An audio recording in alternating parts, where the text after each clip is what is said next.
सौभाग्यशाली गुरमुखों, प्रेमी महात्मा जी द्वारा एक गुरमुख की कथा। चलिए देर न करते हुए इस श्री लीला को श्रवण करते हैं। बोल जयकारा बोल मेरे श्री गुरु महाराज की जय। गुरमुख जन उनके ध्यान में जहां भी बैठते थे वहीं मगन हो जाते थे। एक गुरमुख की कथा, उनकी दिव्य लीलाओं में वर्णन आता है कि एक बार एक गुरमुख के दिल में उस समय होली का पर्व मनाया जाता था और गुरमुख जन दूर दूर से आकर अपने प्रभु के प्रेम के रंग को पाकर अपने को धन्य बनाते थे। एक गुरमुख के हृदय के अंदर भी ये बड़ी तीव्र इच्छा हुई कि इस बार होली के पर्व पर मैं भी गुरु महाराज के चरणों में जाऊं। और उसने अपनी सारी तैयारी, उस समय लोहे के बक्से होते थे, लोहे के बक्से में अपने कपड़े वगैरह डाल के सब तैयार हुई। लेकिन उसके जो भगत जी थे वो बड़े थोड़े कठोर थे। उन्होंने कहा कि नहीं जाना और उसका बक्सा ले करके अलग एक कमरे में ताले में बंद कर दिया। और उसकी लगन को देखकर उन्होंने कहा कि कहीं ऐसा ना हो मैं बाहर जाऊं और ये इधर उधर से निकल जाए। तो वो जब जाते बाहर तो घर को ताला मार के चले जाते। होली का दिन आया। बेबस होकर के इंसान क्या करता है? गीता में भगवान ने कहा है कि जो है, जब कहीं कोई चारा न चले, जब तुम्हारी हर तरफ से तुम्हारी शक्ति काम करना छोड़ दे, तो मेरी शरण में आ जाए। कहते हैं कि दुनिया एक दरवाजा बंद कर सकती है, 2 कर सकती है, 100 कर सकती है, लेकिन भगवान के पास तो लाखों दरवाजे हैं अपने भक्त को अपने पास बुलाने के और स्वयं भक्त के पास पहुंचाने के।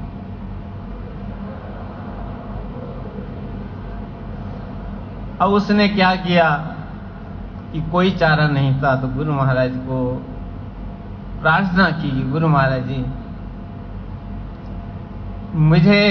मैं शरीर से तो आप तक नहीं पहुंच पा रहे, आप ही कुछ ऐसी कृपा करो कि मुझे घर बैठे अपने दर्शन करा दो।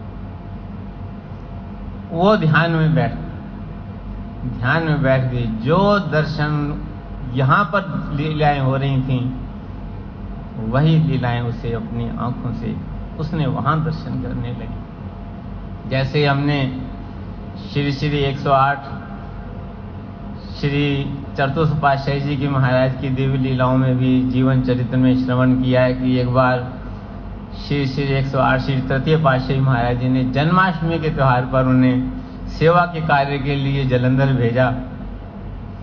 और जब वो वापस कार्य करके आए तो लाइन में, जैसे संत जन मत्था टेकने के लिए लाइन में खड़े होते हैं, तो वो जब समीप आए तो उनके आंखों में अश्रु आ गए। तो महात्मा जी जो समीप खड़े थे, श्री गुरु महाराज जी ने फरमाया क्यों अश्रु आ रहे हैं? तो वो महात्मा जी बोले कि इस बार जन्माष्टमी के पर्व पर यहाँ नहीं थे, इसीलिए इनके आंखों में आंसू पड़ रहे हैं। तो श्री सद्गुरुदेव महाराज जी ने उनसे पूछा क्यों आपने जन्माष्टमी के दर्शन नहीं किए? तो उन्होंने हाथ जोड़ करके बेनती की, स्वामी जी जो दर्शन जिस समय यहाँ पर हुए हैं वही साक्षात दर्शन में जहां था वहीं पर हुए।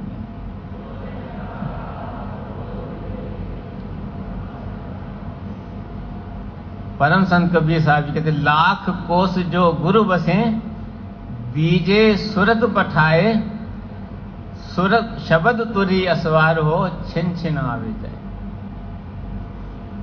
कि जब अगर सतगुरु लाख कोस भी विराजमान है तो भी जो है, जो शिष्य है ध्यान के द्वारा सदा अपने सतगुरु के पास। तो यहां पर जब लीला चल रही थी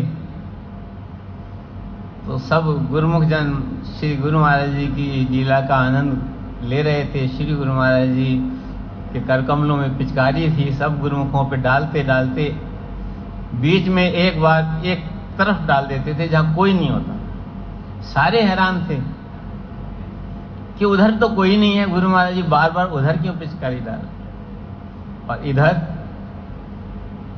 होली के दिन जब शाम को उसके भगत जी ने कहा, देखा कि वो तो ध्यान में मगन है, तो उसने उसका जो बक्सा था उसके आगे रख दिया। जो बक्सा ताले में बंद रखा था 3 दिन से, उसे आगे रखा। और उसने जब वो बक्सा खोला तो क्या देखा कि गुरु महाराज जी के दर्शन जिस रूप में उसने किए, जो रंग गुरु महाराज जी सब संगत पर डाल रहे थे, उसी रंग से उसके सारे कपड़े गीले थे।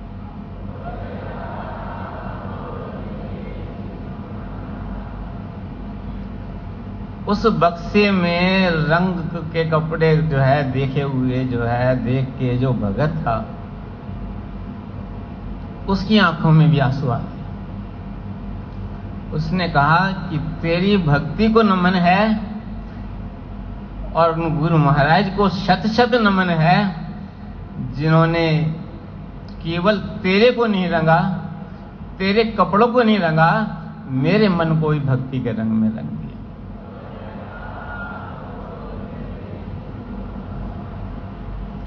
वही ध्यान और वही नाम, यही उन्होंने गुरुमुखों को बख्शिश किया और यही दर्शाया कि यही सेवक की सच्ची पूंजी है जो परलोक तक साथ। और वही ध्यान और वही नाम, उनकी कृपा से, श्री परमहंस दयाल जी की कृपा से आज श्री हजूर सद्गुरुदेव दाता दयाल जी हमें मुक्त करों से प्रदान कर रहे हैं।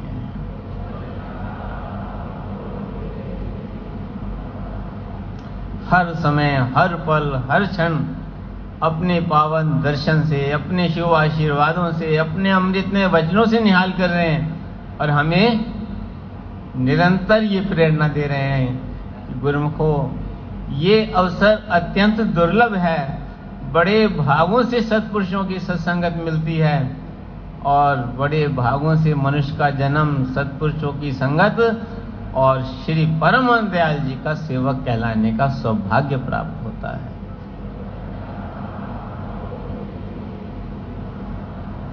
श्री सद्गुरुदेव महाराज जी अपने वचनों में फरमाते हैं कि ऐसा स्वर्णिम अवसर जो गुरुमुखों को प्राप्त हुआ है, इस घोर महाकली काल के अंदर सचखंड रूप श्री आनंदपुर दरबार मिला है और श्री परमहंस दयाल जी का सेवक कहलाने का सौभाग्य प्राप्त हुआ है।